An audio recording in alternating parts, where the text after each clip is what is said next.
All right, let me know when you guys actually see what's going on. Okay. Let me see here.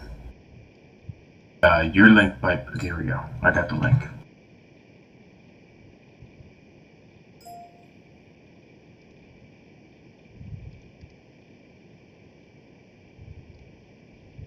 Microphone muted. Microphone activated. The only problem is I'm gonna hear myself. Microphone muted. All right, you guys hear me?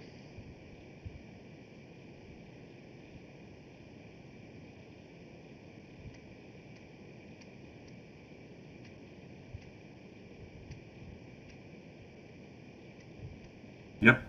Microphone activated. With some delay. I understand there's a delay.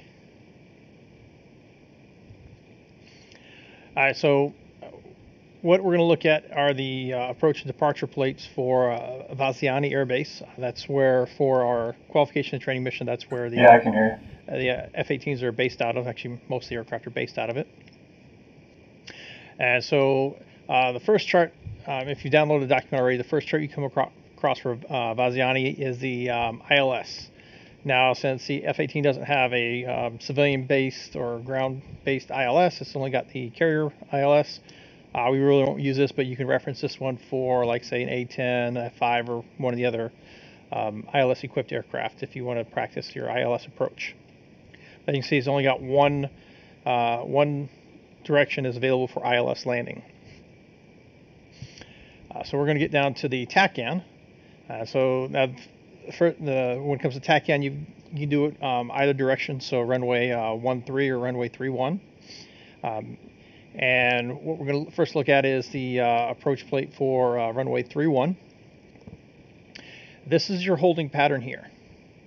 So if you're directed to hold, and it'll tell you like hold at a Bagum, which is this point here. It's been given a name of Bagum. I may be mispronouncing it, but it's Bagum. GVS stands for Vaziani. Then you have like point fan here, point turbine, point burner. And so what this is allows you to communicate with the ATC. Instead of saying you're 11 miles out, you can say passing fan. They know exactly where you're at. Or if you're, say, turning final at turbine, you don't have to sit there and say I'm 11 miles out, yada yada yada yada, and going through a lot more details. It just makes it nice, quick, and easy. So obviously one of the first things you'll do if you were doing this approach is you would obviously set your TACAN for channel 22, get it turned on, and what you then want to look at is the radial. Now, for those who aren't familiar, radial is the outbound direction from a TACAN, and the heading is your inbound for a TACAN. So when you see an R, that means it's a radial, obviously the outbound. You can also tell by the arrow here. So radial 252, you would punch that into your course line on your AMPCD on the Hornet. Obviously, you want to make sure TACAN's boxed so you actually see the line show up.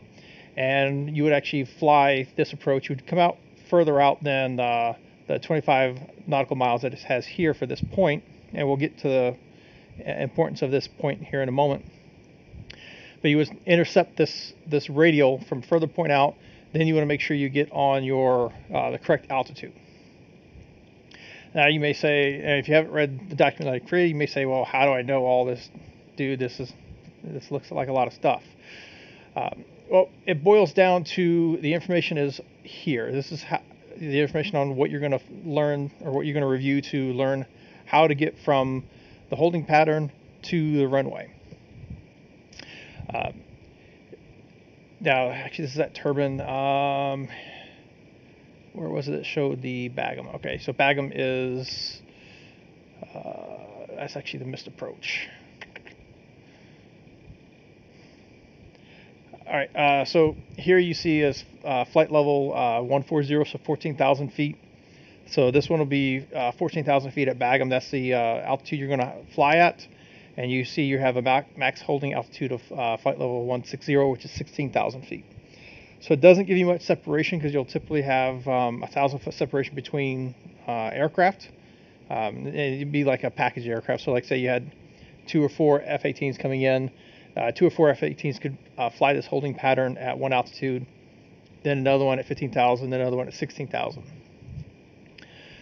And the way it works is, if you're on your radial 252 flying in, once you hit 25 nautical miles, also referred to as DME, which is just your distance measuring equipment, is what I always call it.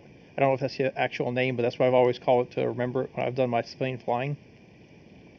But DME is the distance from a instrument of measurement. So it can be a TACAN, it can be VOR, it can be an ILS system, it can be many. There's different systems that actually allow you to get a exact distance from an object or from an instrument. So at 25 nautical miles, you would begin a 30-degree bank to the left, and it gives you your inbound heading. Remember, heading is the inbound is 072, outbound is 252. You would fly in on that radial, and again at 25 nautical miles, you'd bank 30 degrees, let it come around nice and easy, and you don't need to worry about getting back on this exact radial, because what you'll see is the aircraft your wing will actually be touching the actual radial itself, depending on what your zoom level is, or it'll be touching the line, and that's fine. And all you're looking at doing is again do a 30-degree bank, go in the opposite direction, and it's typically a 5 miles in between the turns, and they're typically like a couple of minutes. It takes you a couple minutes to do a complete revolution or a complete circuit, and that's just for timing purposes. We'll get that later when we get into actual case 3 recoveries on a carrier, when it becomes a whole lot more important. For now, it's not going to be really important that you have a specific time you need to actually hit this point on to execute your actual approach. And then, so again, at 30 miles, you'll do another 30-degree bank, and that'll bring you right back onto the 252 radial, or heading of 072. And all you're doing is you're just maintaining your altitude and doing your 30-degree bank each time until you have clearance to proceed down to landing. So far, any questions?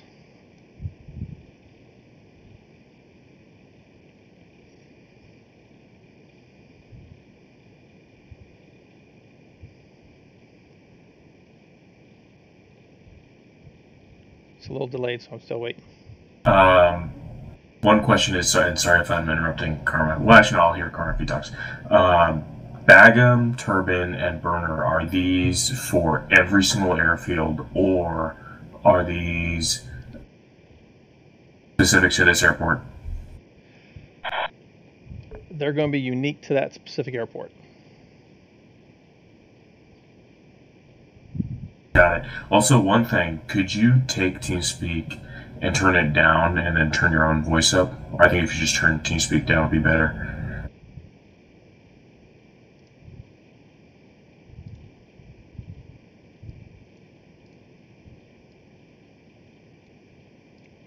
All right, how does that sound? Oh, actually, I won't be able to hear you then. How does that sound? Test.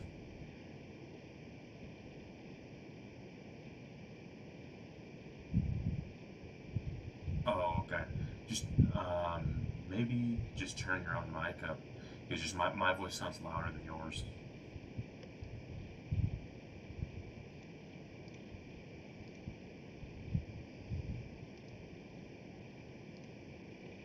That sounds good as it is right now. Sounds pretty good. As long as you can hear.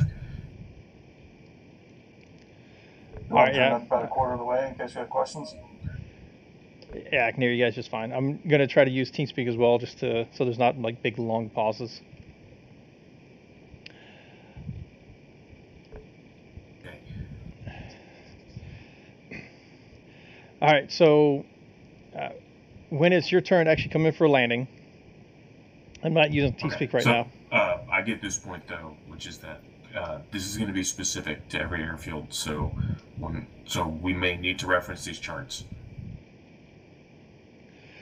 Yes, you'll reference the chart specific to the airfield each time, unless you have it, a photogenic memory and you remember all these details. And that's if we're using the charts. I mean, you can still have like an overhead visual approach, which would be a little bit different. This is more of if it's congested airspace, or if we want to actually just practice, these requirements. It's Okay. so. But are these three pieces going to be basically for? So let's assume that we're only talking about airports that are equipped with TACAN.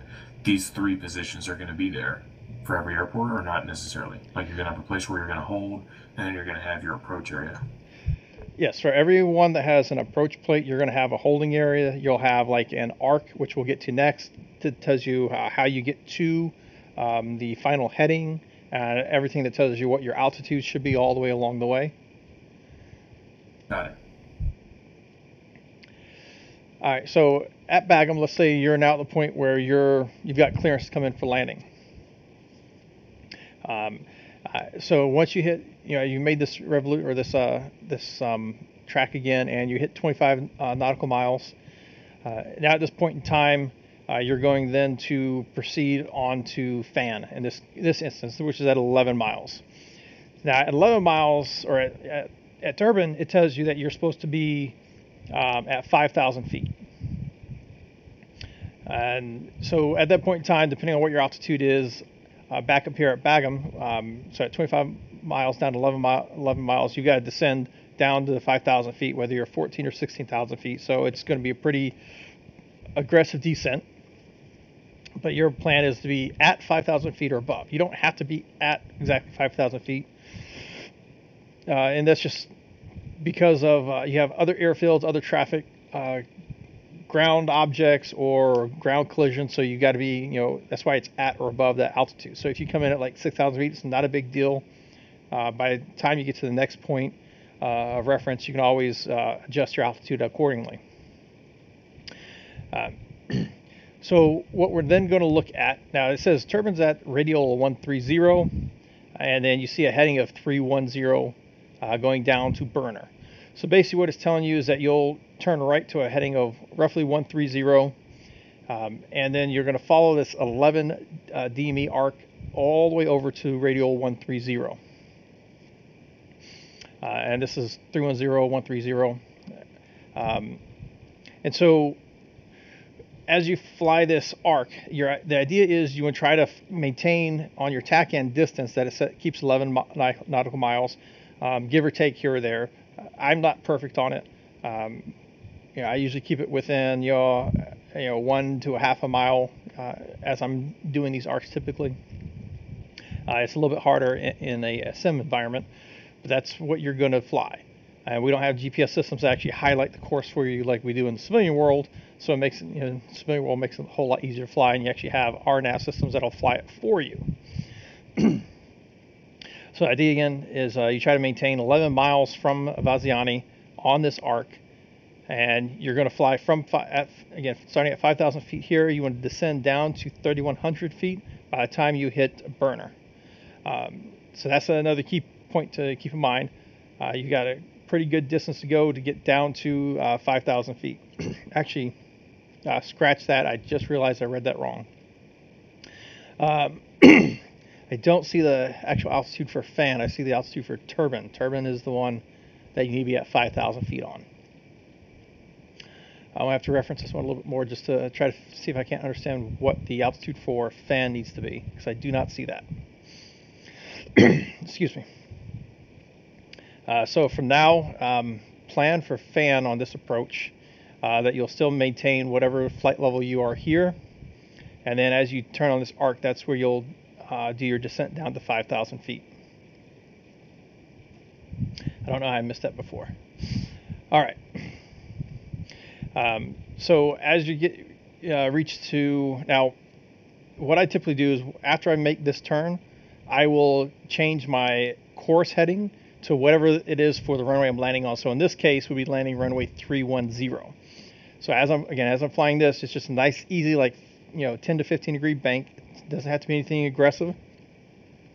You go ahead and adjust it for 310, just so you know where your intercept is. If you're maintaining 11 nautical miles and you intercept the heading or the 1-3 radial here, makes it really nice, easy to reference. But at Turbine, which is 11 miles, again, this 11-mile arc, you would turn down to the final heading of 310. And again, at Turbine, you're at 5,000 feet, and then you're descending down to 3,100 feet. Now, this icon here is for ILS. Again, we're not going to worry about ILS, but that's a point which you would capture the ILS for this runway. So at 5.4 miles, you're going to be at 3,100 feet or above. And then you're going to continue following that on a 3.2 degree glide slope. That's what this number is here, 3.2 degrees. And at 2.4 nautical miles, that is your decision altitude, or that's your decision distance. Typically is around 250 feet or so. At least in the civilian world, it's around 250 feet. If you can't see the runway, you're supposed to execute a missed approach, which is you power up, typically gear up, and then you pull up to a safe altitude, usually about 1,000 feet, and you fly the runway heading, and then you turn after you get past the runway threshold on the other side, and you execute the missed approach, which we'll cover next. Excuse me. But let's say, like, for now, we're going to have a nice and clear, sunny day, so you'll be able to see it. So at 2.4 nautical miles, okay, bam, I see the runway, and it's just visual approach at the point in time. You're just going to bring it right on in for landing. Now, on the missed approach, these three boxes are important for your missed approach.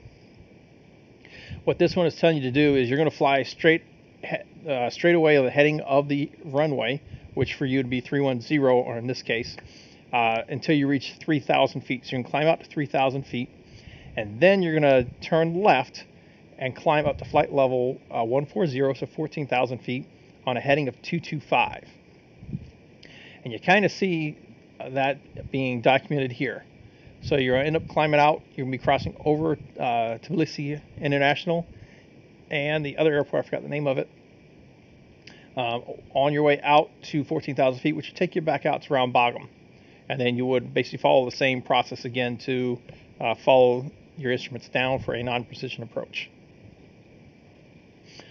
Let's see, that should be it for this one. Any questions offhand on this one right now?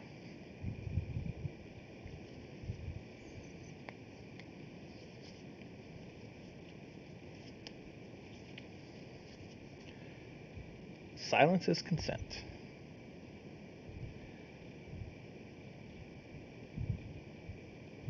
Let me know when you guys got to that point where I'm asking if you have any questions. Yep, yeah, we're there right now. Not yet. Yeah, I think we're good. All right, so now we're going to look the other way, which is for runway 14. That's probably the magnetic heading, whereas it's actually 130 is labeled on the airport, and its reference is 130 everywhere else. So I don't know if the 476 guys just did a typo or not, but you will sometimes have the runway number. You didn't mute TeamSpeak. You're going over twice. All right. So sometimes you'll have the runway number will not match the actual magnetic heading because of magnetic variance that happens all the time. We won't get into those details here. But that explains probably why it is. I don't think they would have fat-fingered 13 to 14 is probably due to that issue. So this is the other approach into Vaziane. This is going to be from the other side for runway 13. So as you see, it's a little bit different. In some cases, I think this one's going to be a little bit easier. All right, so this is going to be the same radial. As you see, same radial, 252, but this time we're going to be at or above, well, you'll be at 6,000 feet is your minimum altitude. Max altitude is 8,000 feet. And it's here saying your max holding is 250 knots. You're not supposed to exceed 250 knots as you're flying this pattern. So this one has, quite a few more restrictions on it, and it's telling you that you have obviously Tbilisi International, around as well.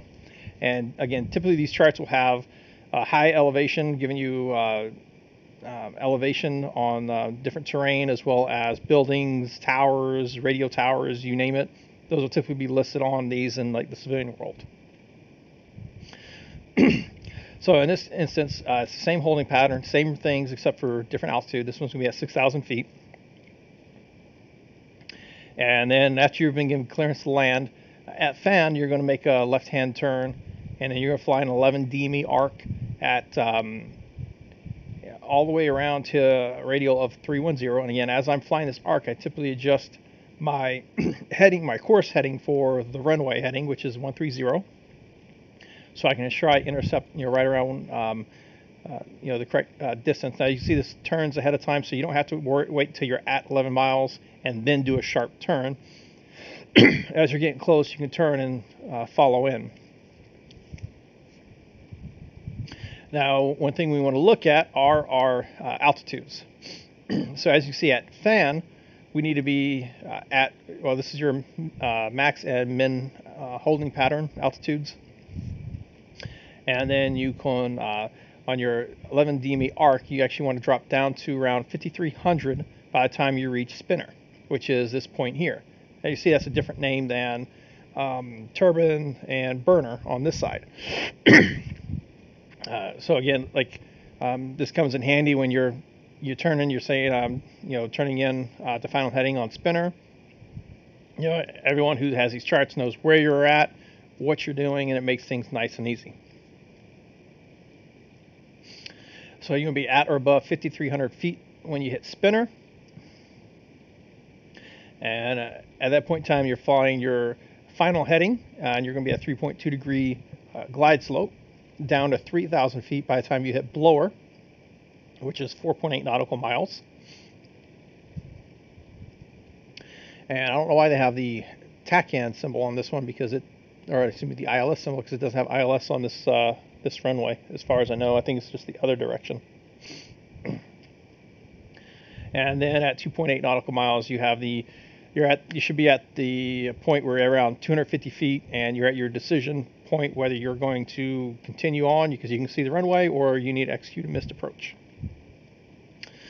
And then your missed approach process is right here. Again, to fly straight out, runway heading until you reach 3,000 feet in altitude.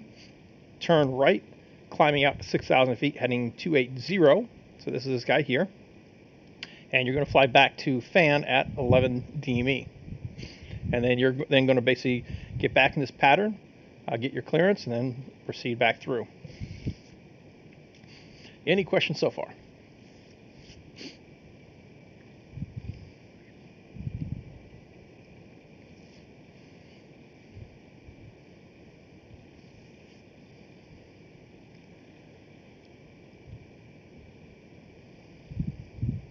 Whether we're taking a spinner approach or forgot the other one, but basically, is the ATC going to be telling us which one we're coming down at? Yes. So what would happen is the ATC is going to tell you, what runway is the active runway. So whether it's 13 or 31. So like say if the wind is coming in this direction this way, so it's you would be landing at 13 because you want to be landing into the wind. If the wind was coming this way, or actually one of these directions here, like a cone shape, you'd be landing in on 31. Let me know when you got that.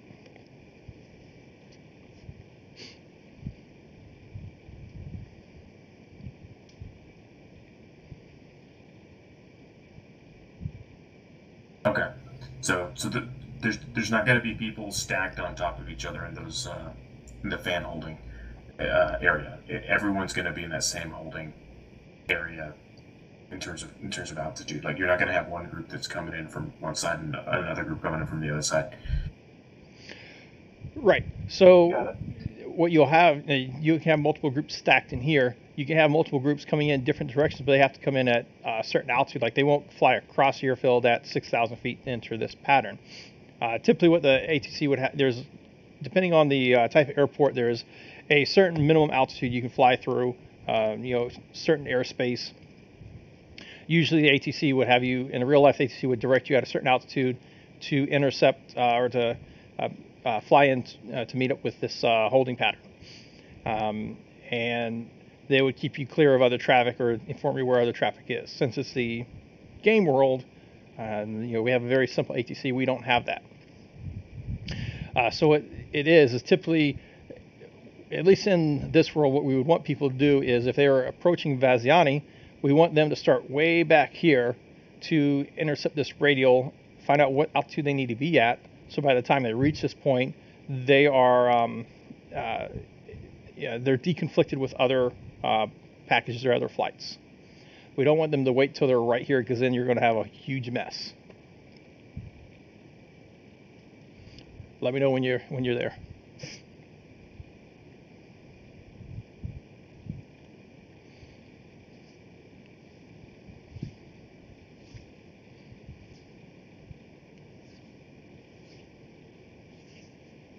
Yep, that makes sense. So you're basically when you're coming in to land, you're gonna want to set up for an intercept a fan, and then take the rest from there. Try not to. And so if you're, let's say you're in a position where the airfield is directly in between you and fan, should you take a wide angle around it and kind of consider the 10 nautical miles of no-fly zone? Yes, you should.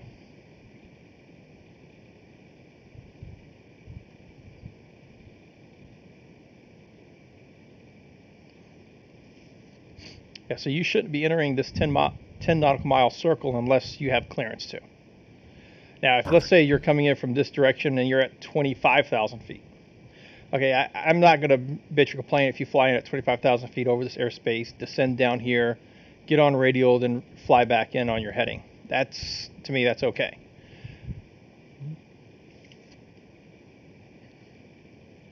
But what we don't want to see is guys flying at 6,000 to 8,000 feet flying in straight across, or even down to 5,000 feet flying across, and then trying to get intermingled with the other guys that are actually here flying a holding pattern. Got it. Okay, so now we're going to talk about departures. Now, departures are nice because you can get aircraft going faster. You don't have to worry about whether it's a slow aircraft and you got a bunch of fast aircraft flying behind them, and people try to figure out what's going on, who's doing what.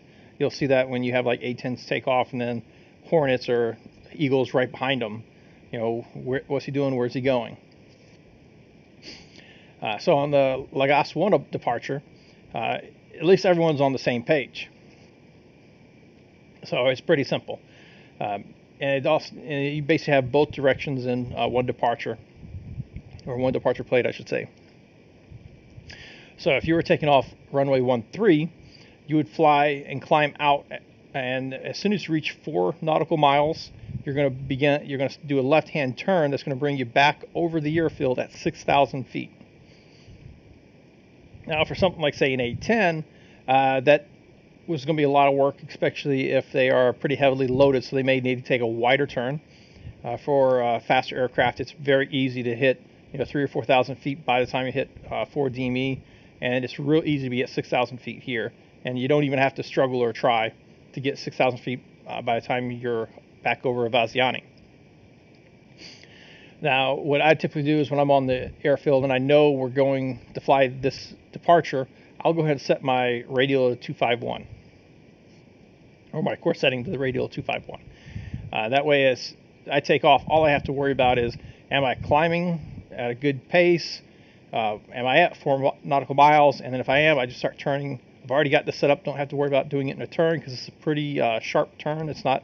You don't have to bank 30, or you don't have to bank 45 degrees over, but in that 15 to 30 degree bank somewhere in there, just to bring you in to intercept that 251 radial, and then you fly that out, climbing up to 14,000 feet by the time you reach 24 miles away from Vaziani, and then up to 16,000 feet by the time you're 36 miles away.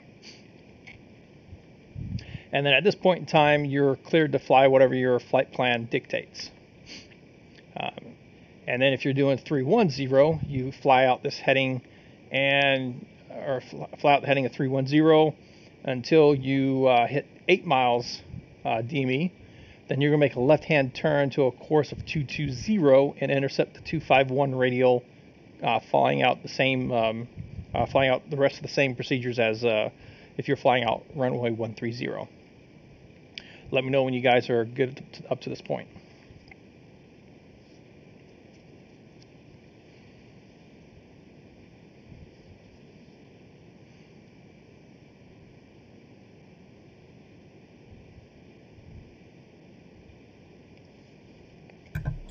What's the altitude at the 251? Are you just maintaining 6,000, or are you doing whatever your flight plan needs you to be at? Are you talking about at this point or at this point?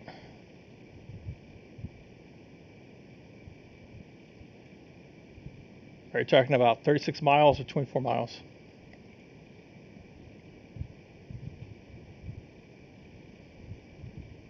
Oh, I didn't see that. So you need to be at Angel 16 by the end of Yeah. it. Got it. Yeah, then at that point in time, you can fly whatever mission you're going to fly. And it gives you text down here as well. It gives you the same basic information there. And now we're going to talk about the Abora 1 departure. So it's a little bit different. This one, the first one was taking you away from traffic at Tbilisi, and it's showing you the Tbilisi TACAN. Let me scroll back up just to show you. So you have two different airports here. Now in the mission that we actually have some tankers taking off out of Tbilisi. It's not that big of a deal because those two will typically be off the ground before we take off. But potentially you could have aircraft landing and taking off. And so this one keeps you clear out of their traffic, and you're way above the traffic as you're climbing past Vaziani, unless they try to go directly vertical, like say it was another Hornet or an Eagle. But if they're following proper procedures, you're well clear of them. On the Abora 1 departure, it's a little bit different. As you're flying out, once you hit 3,000 feet, instead of a distance, once you hit 3,000 feet, you're going to make a right turn to a course of 300. And at that point in time, you need to change your TACAN channel from Vaziani 22 to Tbilisi 25. Then you need to hit your course again to get radial 281. So this takes a good fair couple of minutes, so it's not like you're going to be rushing and under a lot of pressure to make it work. You got plenty of time, so don't worry about it. But you'll be flying this heading until you intercept the 281 radial, leaving Tbilisi, and the whole time you're climbing, because you need to be at flight level 16 or 16,000 feet by the time you're at 24.5 miles out on radial 281. So you're doing a steady climb, fly out, intercept, fly out, and then once you're at 24.5 miles, you're clear to fly whatever course your mission dictates. Let me know when you guys are good here. And opposite, 318, you're actually at a 8 DME, then heading 250, intercept, and same process.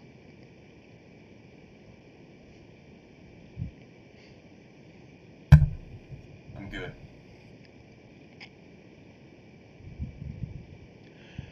All right. Then here you have a basic airport diagram. One question I've got again is ATC telling us which type of departure we're doing? And what we have right now with ATC does not. So that's something that we will dictate at our discretion as to which one we want to do. Got it. And it's one where you could have, slower aircraft fly an Abora 1 and then faster aircraft fly Lagos 1. And that's a way you can deconflict aircraft if you want to do it that way as well. Okay. Basic airport diagram. Just give you guys an idea of what you're looking at. I did post that video on Discord that shows that someone did a pretty good job explaining what all the airport markings mean. Did basically a better job than what I would do. And just want to show you most of the 18s will spawn here or along this track here. You have a couple of Mirages will spawn down here, A-10s here, Harriers here, F-18 or F-15s here. But basically you have your different taxiways to get to the runway. This will come more into play when TCS has more advanced ATC that actually tells you which taxiways you need to go to get to the runway, or if you have a human ATC that tells you need to go a certain way. So let's say if you spawned in this little hangar here, ATC would tell you take taxiway Golf to Delta to Echo, and then you're at the runway. Or they may just say Delta to the runway, to take off at this point. They may even have you say Golf to Charlie, like say for a Hornet or a 15 that doesn't need the full length. you can actually have them take off midfield. And subsequently for aircraft that landed, ATC, when depending on how advanced we get with DCS or with human ATC, as he lands, he may say exit taxiway Charlie, or Bravo or Delta, depending on where you land, which direction, and how fast you're going, whether you can slow down for it. So those are all things that you can keep in mind. And then you have like taxiway Foxtrot here. So they may say taxi Golf Charlie Foxtrot Delta. And you say, well, why would I go this whole route? Well, there may be stuff over here that's clogging it up, and they're just having you route around it. So that's all stuff that you would know. And you have signage that's telling you what taxiway you're on. And like say if you're on Charlie, you would have a specific sign that shows you're on Charlie. And then on either side of it with an arrow, it would say your taxiway Foxtrot. So that's a quick, easy way to look at as you're moving around an airfield. And that's pretty much the approach departure plates for Vaziani. We're going to take a quick look at Batumi, because it's a little bit different of an approach. Let me find that one. That's Koki.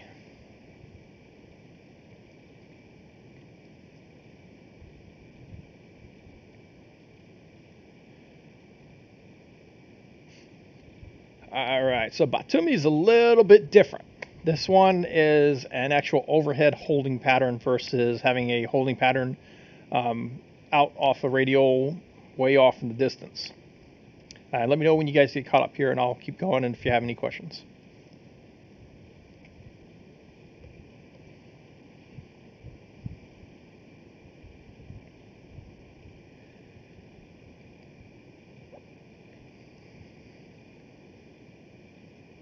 I'm good.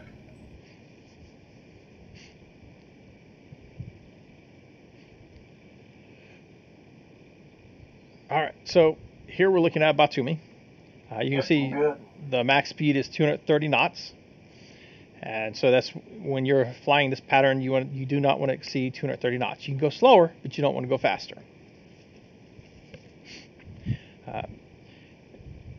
Let's see.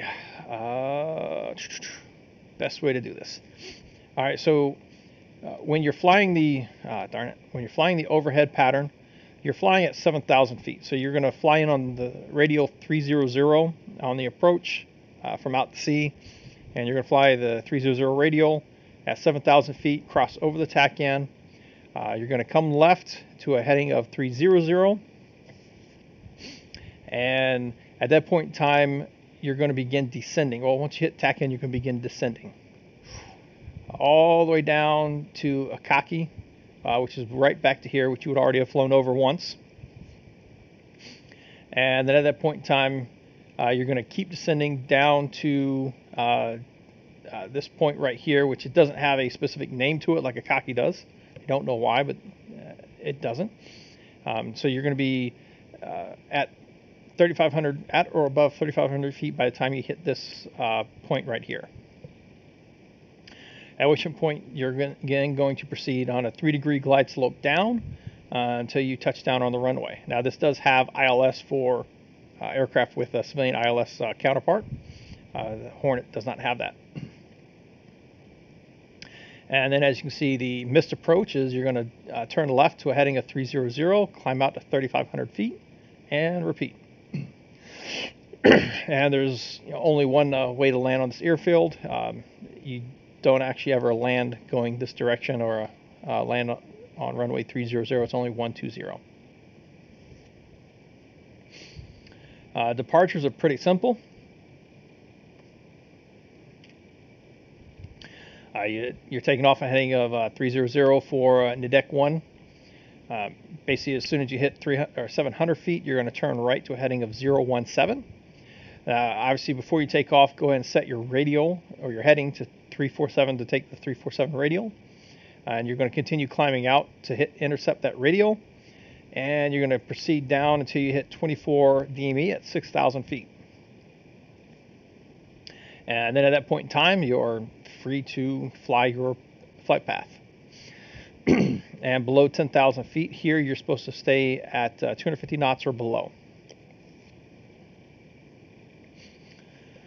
Any questions on that one so far?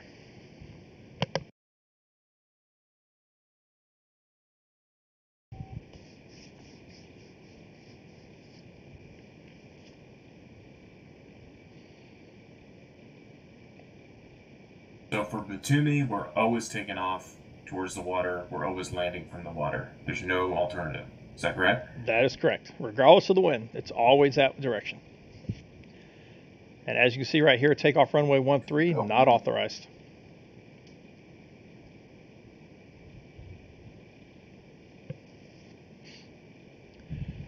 Now the other departure is SOSED 1 departure. Got it. And this one's a little bit different. So basically here you would set your heading to 306 on your TACAN, and as soon as you hit 700 feet, you're going to make a slight right turn to intercept the 306 TACAN, or 306 radial, sorry. And you're still going to climb out at 250 knots or lower until you hit 40 miles DME at 9,000 feet, and that's SOSED 1. And then you have the Batumi airport diagram. It's a small airfield. It's not that big deal. Any questions that the stuff we've gone over?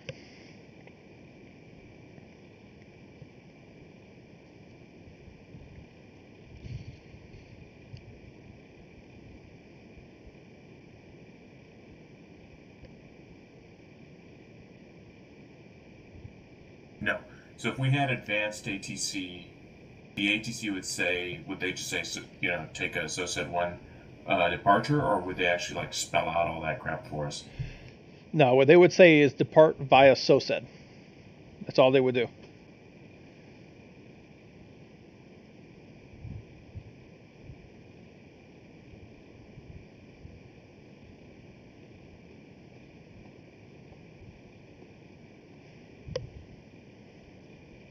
Got it. And then we would just reference the paper for everything else.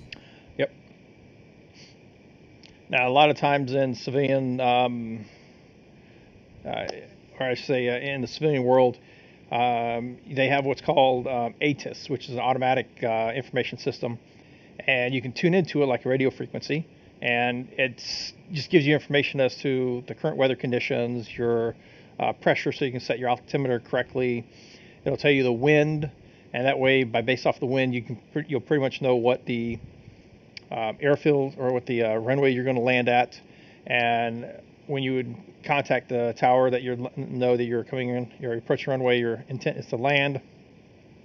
They would then say, approach via, like say if it was at Vaziana, you'd say approach via fan. And you'd actually have in the newer GPS systems, you just put in the approach they give you, hit enter, and again it populates your entire flight plan all the way down to landing for you.